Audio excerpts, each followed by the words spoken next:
Hello, ഇന്നൊരു ഉടായ്പ പരിപാടി ഉണ്ടായാലോ നമുക്ക്. ഇതൊരു മെർമെയ്ഡ് ടൈപ്പ് സ്കേർട്ടാണ്. എനിക്കെൻ്റെ കസിൻ ആൻറ്റി കൊണ്ട് തന്നതാണ്. പക്ഷേ എനിക്കത് ഇടാൻ പറ്റില്ല.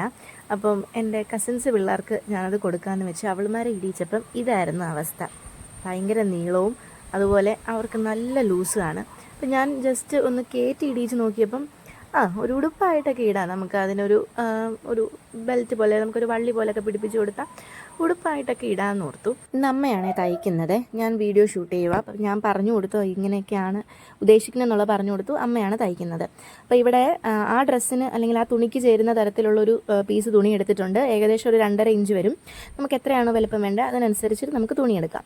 അപ്പോൾ ആദ്യം നമ്മൾ 2 വശത്തുനിന്നും 1/2 ഇഞ്ച് മടക്കി പിന്നെ നമ്മൾ അകത്തേക്കൊന്ന് മടക്കി അങ്ങനെയാണ് ചെയ്യുന്നത്. നമ്മൾ സാധാരണ പാൻറ്റിനൊക്കെ ചരട് തയ്ച്ചെടുക്കില്ലേ, ആ ഒരു രീതിയിൽ അങ്ങനെ നമ്മൾ തയ്ച്ചെടുക്കുമ്പോൾ ഏകദേശം നമുക്കൊരു 1 ഇഞ്ച് 1.5 ഇഞ്ച് വീതിയുള്ള ഒരു സ്ട്രിപ്പ് കിട്ടും. അങ്ങനെ 2 ഉടുപ്പിന് വേണ്ടിയിട്ട് വേണ്ടതുകൊണ്ട് ഞാൻ 4 സ്ട്രിപ്പ് ചെയ്തെടുത്തിട്ടുണ്ട്.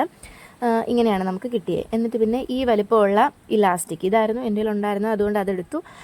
ഈ ഇലാസ്റ്റിക് ഞാൻ പിള്ളേരുടെ അളവ് വെച്ച് നോക്കി, അവർക്ക് എന്തോരം വേണ്ടി വരും എന്നുള്ളത് അവരുടെ ദേഹത്ത് തന്നെ വെച്ച് നോക്കിയിട്ട് അതിനനുസരിച്ച് മുറിച്ചെടുത്തിട്ട് നമ്മളത് ഈ തുണിയിലേക്ക് കയറ്റി കൊടുക്കുകയാണ് ചെയ്യുന്നത്. നമ്മൾ ശരിക്കും മുറിച്ചെടുക്കേണ്ട ആവശ്യമില്ല. നമ്മൾ ഇലാസ്റ്റിക് അങ്ങനെ കയറ്റി കൊടുത്ത് തയ്ച്ചെടുത്തിട്ട് മുറിക്കുന്നതായിരിക്കും കുറച്ചും കൂടി നല്ലത്. ഞാൻ ആദ്യമേ തന്നെ മുറിച്ചു കേട്ടോ, അങ്ങനെ ചെയ്യണമെന്നില്ല.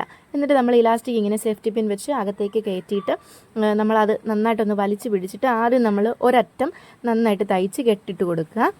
അതിനുശേഷം നമ്മൾ നന്നായിട്ട് ആ ഗ്യാദേഴ്സൊക്കെ ഒന്ന് പിടിച്ചു നോക്കി ഒന്ന് വലിച്ചൊക്കെ നോക്കിയിട്ട് പിന്നെ മറ്റേ അറ്റവും കൂടെ തയ്ച്ച് കെട്ടിട്ടെടുക്കുകയാണെങ്കിൽ നമുക്ക് വെക്കാനായിട്ടുള്ള നമ്മുടെ ആ ഒരു സ്ട്രിപ്പിൽ, അതായത് ഒരു വള്ളി പോലെ നമുക്ക് കിട്ടും. നല്ല ഗ്യാദേഴ്സൊക്കെ ആയിട്ട് നല്ല ഭംഗിയായിരിക്കും അപ്പോൾ കാണാനേ.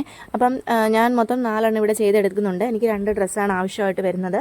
അപ്പം ആർക്കെങ്കിലുമൊക്കെ ഇങ്ങനെ നമ്മുടെ സ്കേർട്ടൊക്കെ ലൂസായിട്ട് വരുവാണെങ്കിൽ നമുക്കത് കൊച്ചു പിള്ളേർക്കൊക്കെ ഉടുപ്പായിട്ടൊക്കെ തയ്ച്ച് കൊടുക്കുകയാണെങ്കിൽ നല്ല ഭംഗിയാണ് കേട്ടോ. ഇങ്ങനെ നമുക്ക് സ്ട്രിപ്പ് വെച്ച് കൊടുത്താൽ മതിയല്ലോ. അങ്ങനെ നമ്മൾ ഇത് അറ്റാച്ച് ചെയ്യുവാണ്. അപ്പം 2 കൈക്കും നമുക്ക് ആവശ്യമുണ്ട്. അപ്പോൾ 2നും ഒരേ രീതിയിൽ നമ്മൾ ഒരേ അളവിൽ മാർക്ക് ചെയ്തെടുത്തിട്ട് നമ്മൾ അറ്റാച്ച് ചെയ്യുക കേട്ടോ. ആദ്യം നമ്മൾ ഫ്രണ്ട് പോർഷനിൽ മാത്രം ഇത് പിടിപ്പിച്ചിട്ട്, അല്ലെങ്കിൽ ബാക്ക് പോർഷനിലാണെങ്കിലും ആദ്യം ഒരു പോർഷനിൽ മാത്രം 2 കൈയും പിടിപ്പിച്ചിട്ട് നമ്മൾ ഇവർക്കിവിടെ ചെസ്റ്റിൻ്റെ പോർഷനിൽ ഇച്ചിരി ലൂസ് ഉണ്ടായിരുന്നല്ലോ മൊത്തത്തിൽ, അതുകൊണ്ട് തന്നെ ഞാൻ ഈ കൈക്ക് വെച്ച് കൊടുത്ത സെയിം ഇലാസ്റ്റിക് തന്നെ നന്നായിട്ട് വലിച്ചു പിടിച്ച ചെസ്റ്റിൻ്റെ പോർഷനിലും കൂടെ ഒന്ന് അറ്റാച്ച് ചെയ്ത് കൊടുക്കുന്നുണ്ട്. അപ്പോൾ അവിടെ നമുക്ക് ലൂസൊന്നും ഇല്ലാതെ നല്ല രീതിയിൽ അവിടെ ഇരുന്നോളും. അങ്ങനെ ചെയ്തതിന് ശേഷം 2 കൈയും ബാക്കും ഫ്രണ്ടും തമ്മിൽ നമ്മൾ യോജിപ്പിച്ചെടുത്തിട്ടുണ്ട്. അപ്പം ഇങ്ങനെ നമുക്ക് സ്കേർട്ടൊക്കെ ഒത്തിരി ലൂസൊക്കെ ആയിട്ട് പിള്ളേർക്ക് വരുവാണെങ്കിൽ നമുക്ക് ഇങ്ങനെ ഒരു ഉടുപ്പ് ഒരു ലൊട്ടിലൊടുക്ക് പരിപാടിയിലൂടെ ചെയ്തെടുക്കാമെന്ന് മനസ്സിലായില്ലേ. അപ്പോൾ ഇത്രയുള്ളായിരുന്നു ഇന്നത്തെ വീഡിയോ.